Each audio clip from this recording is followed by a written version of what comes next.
दोस्तों, नमाज पर पाबंदी आयद की गई है, फैसला हुआ है और ये हुकूमती सतह पर फैसला हुआ है कि वो जो 2 घंटे का वक्फा असेंबली के अंदर मिला करता था एमएलएज को, वो अब नहीं मिलेगा।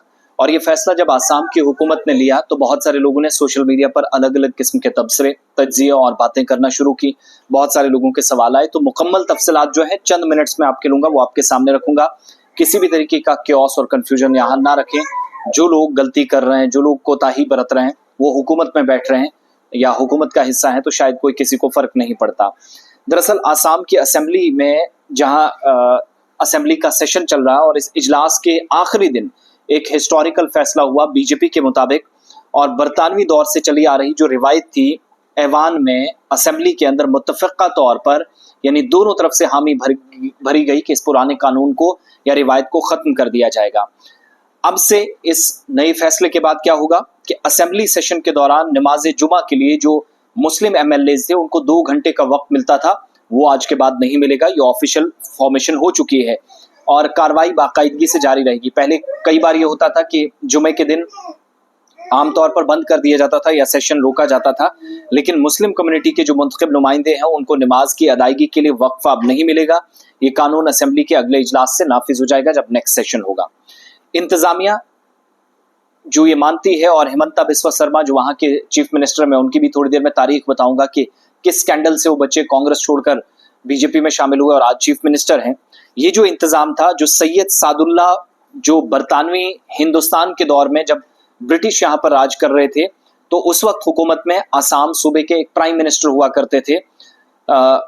उन दिनों के दौरान ये ऑर्डर्स जारी हुए थे कि जुमा के दिन असेंबली 2 घंटों के लिए बंद रहेगी और जो मुस्लिम कम्युनिटी के एमएलएज हैं या मुस्लिम समाज से जो लोग आते हैं वो नमाज अदा करेंगे। ये कायदा असेंबली के आइंदा इजलास से नाफिजुल अमल होगा। और इस सिलसिले में एक मुसलमान एमएलए हैं अमीनुल इस्लाम, जिनका ताल्लुक all India United democratic front से है। उन्होंने भी पार्टी के जनरल सेक्रेटरी की तंजीम की हैसियत से भी काम कर रहे हैं, चीफ स्पोक्स पर्सन हैं।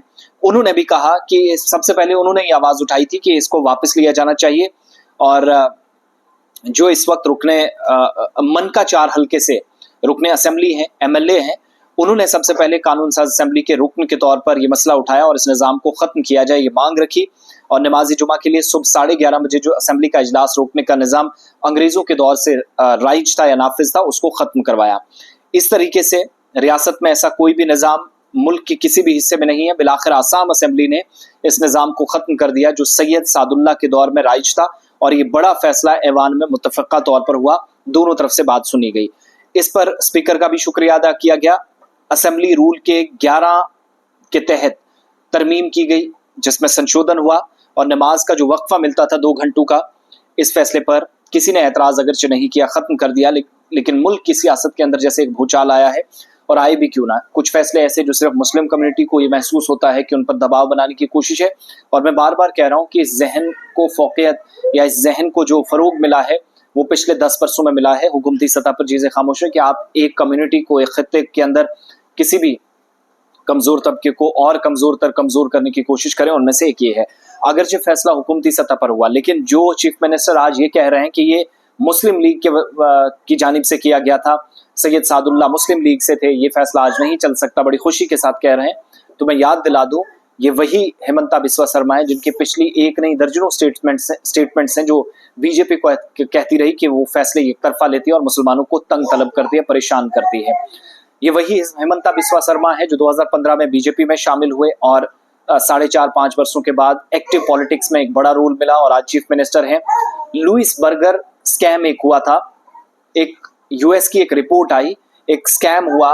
उस स्कैम के मुतालिक पता चला कि वाटर सप्लाई प्रोजेक्ट हासिल करने के लिए आसाम के अंदर सरकार के ऑफिशियल्स को उस टेंडरिंग प्रोसेस में हिस्सा लेकर एक लुइस बर्गर नाम की एक कंस्ट्रक्शन कंपनी थी, उसने वो बोली जीतने के लिए, वो जो उस वक्त ऑक्शन हुआ वो जीतने के लिए, वो सप्लाई हासिल करने के लिए 9,76,000 करोड़ से ज्यादा का पैसा जो है वो सरकारी अफसरान को दिया, सिस्टम में बैठे लोगों को दिया।